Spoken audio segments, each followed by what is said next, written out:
Senhor esteja convosco. Está no meio de nós. Proclamação do Evangelho de Jesus Cristo, segundo Marcos. Glória a vós, Senhor.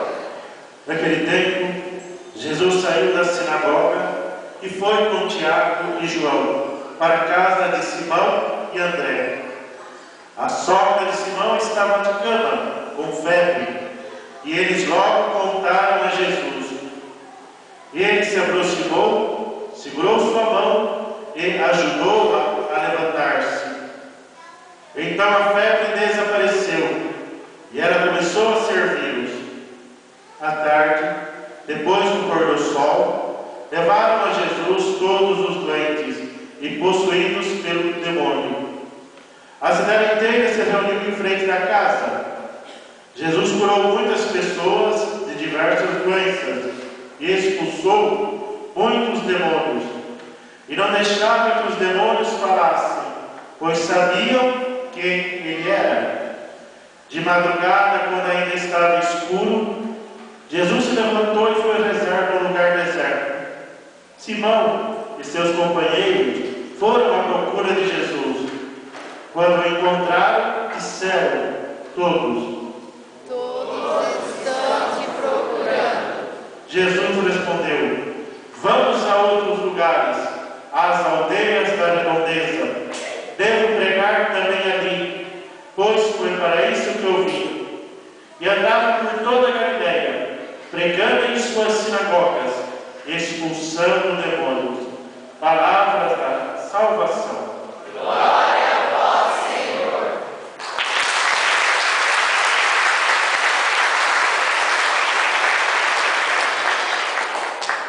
Podemos sentar?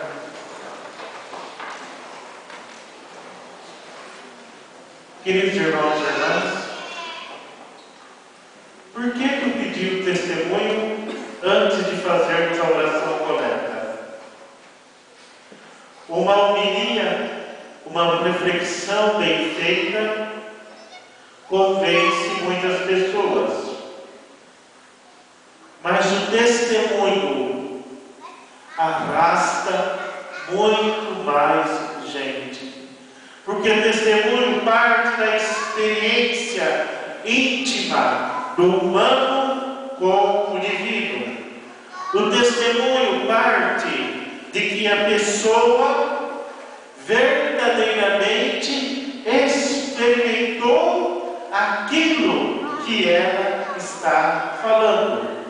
Uma reflexão, uma homilia, exige do sacerdote tempo, porque ele tem que ter tempo para preparar essa reflexão. Exige conhecimento, porque o padre não pode vir falar aqui besteira, porque ele representa uma igreja, uma instituição milenar. Exige do padre uma coisa importantíssima: humildade, de falar o vocabulário, de falar de uma maneira que ele possa ser compreendido. Já o testemunho não. O testemunho, ao olhar para a pessoa que está dando testemunho, você vê nos olhos dela a força que aquelas palavras têm.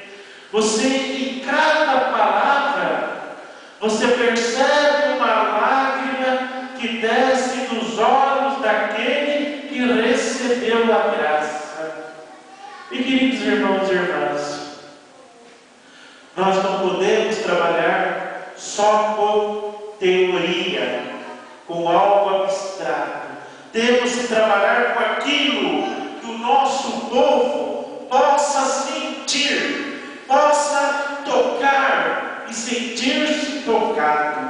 Por isso que é importante o testemunho de cada irmão, de cada irmã que vem aqui na frente, porque eles tocaram a ferida aberta no peito de nosso Senhor Jesus Cristo. Eles foram banhados do sangue e na água que foram jorrados daquele coração misericordioso. E eles estão aqui mostrando que embora o demônio, que embora o mundo e tantas maquinações dos adversários queiram nos destruir, o amor e a presença de nosso Deus ainda é mais forte. É preciso dobrar os joelhos e acreditar. E mais do que acreditar, é ter antes de possuir, é saborear antes mesmo de poder degustar a graça de Deus.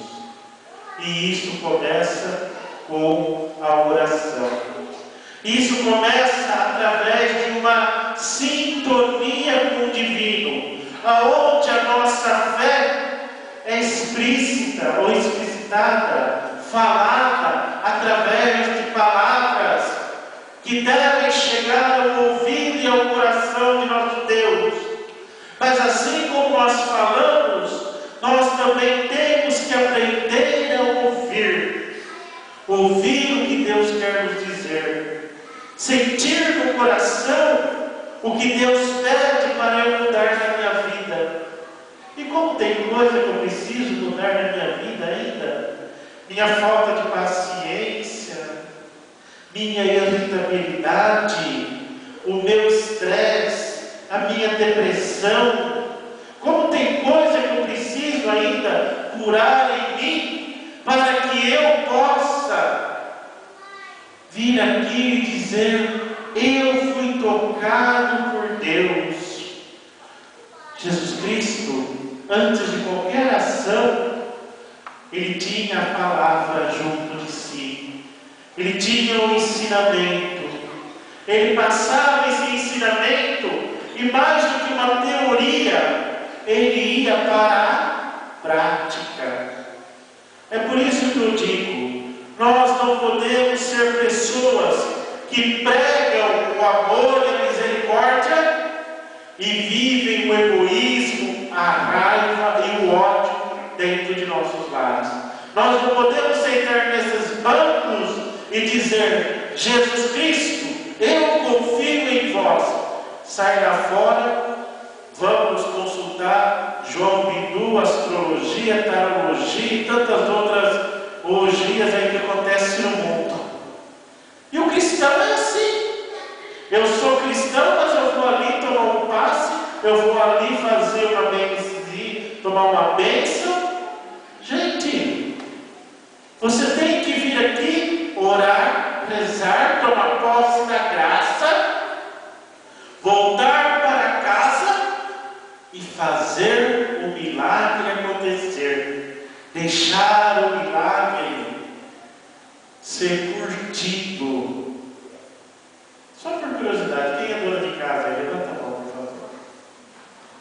Para a comida ficar gostosa, você pega o arroz, o feijão, já joga dentro da panela e vai embora assim do jeito. Você não tem que dar uma curtida no tempero, não tem que amaciar o bife, e o marido também, né? Você não tem que curtir ele. A mesma coisa com a palavra de Deus, você tem que curtir, você tem que amaciar aquilo dentro de você, para que ela tenha sabor. O grande problema nosso de cristão é que a palavra de Deus não tem sabor na nossa boca, na nossa vida. Ela é meio insonsa. Sabe aquela comida de hospital? Tem gente que acha que a palavra de Deus é que nem comida de hospital, sem gosto nenhum, passada no vapor e dada para o doente. E não é assim, pelo contrário. A palavra de Deus, ela é saborosa, e você tem que colocar ela no prato do irmão. A palavra de Deus, queridos irmãos e irmãs, é colocada em ação em favor dos mais necessitados. E uma coisa bonita que esse Evangelho fala para nós hoje: Jesus Cristo, Ele não fica preso. Jesus Cristo, ele não fica ali, ó, só naquele cantinho, só naquele mundinho de meia dúzia de pessoas. Ele vai ao encontro, quer onde quer que seja. Ele vai ao encontro do mais rico lá na parte mais nobre da cidade, até lá na periferia, debaixo da ponte. Ele não escolhe aonde ele vai fazer a graça, aonde ele vai mostrar o milagre. Ele vai ao encontro de todos. Porque Deus, ele não conhece limites, ele não conhece fronteiras. Deus, queridos irmãos e irmãs, a cura de nosso Deus, vou ser sincero com vocês, ela não é reembolsável. Tem gente que acha que para atingir o milagre tem que pagar a Deus. Ou compra com dinheiro, ou compra com oração, ou compra com promessa. Como se fosse político. Promete, mas não cumpre. Não. A graça de Deus, ela exige apenas uma coisa que você tenha. Ela exige apenas uma única atitude da sua parte. Fé. E fé é confiança. É um salto no escuro, sabendo que tem alguém com os braços abertos a lhe esperar. Por que a criança pula do trampolim quando o pai vai lá embaixo, dentro da piscina? Por que ela pula? Você sabe? Confiança no pai. Ela tem medo de altura, tem medo de trampolim, está com medo da água. Mas ela pula. O pai falou, pula. Ela pula. A gente tem que fazer esse salto. Porque quando nós fazermos esse salto, o milagre acontece. Então vamos mergulhar na graça de Deus. E que cada um de nós, queridos irmãos e irmãs, possamos juntos viver a misericórdia de nosso Pai. Amém? Amém. Então agora vamos colocar no altar de Deus